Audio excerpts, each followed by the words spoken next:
اسلام اور ایمان میں کیا فرق؟ ایمان اور اسلام کا جو فرق ہوگا تو ایمان سے مومن بنا، اسلام سے مسلمان بنا.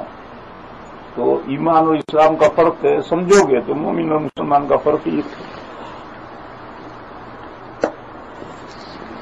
ایمان عقیدوں کا نام ہے، دل سے ماننے کا نام ہے ایمان.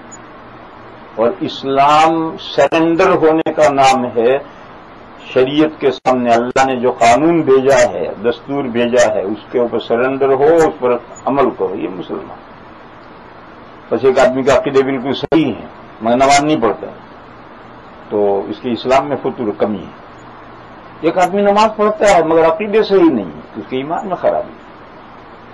باقی عرف میں عام طور پر مسلمان کو مومن بھی کہہ دیتے ہیں، مومن کو مسلمان بھی کہہ دیتے ہیں، لیکن در حقیقت فرق ہے کہ عقیدوں کے تعلق سے لفظ ایمان ہے اور اعمال کے تعلق سے لفظ اسلام ہے. دلیل، ایک مرتبہ حضور کی مجلس ہو رہی تھی اور حضرت جبرائیل انسانی شکل میں آئے تھے، حدیث جبرائیل کہتے ہیں اسے.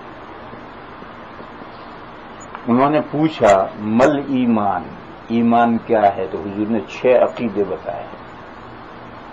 پھر انہوں نے پوچھا مل اسلام، اسلام کیا ہے؟ تو حضور نے 5 اعمال بتلائے، نماز، روزہ، زکات، حج، شہادت. معلوم ہوا کہ اسلام کا تعلق اعمال سے اور ایمان کا تعلق عقائد سے. مگر عرف میں مسلمان مومن ایک ہی ساتھ بولتے رہتے ہیں، ایک دوسرے کا اطلاق کرتے ہیں.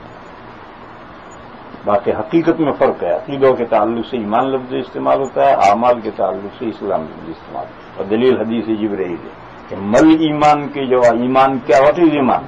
حضور نے 6 عقیدے بتائے. اس نے پوچھا مل اسلام، واٹ از اسلام؟ تو حضور نے 5 اعمال بتلائے.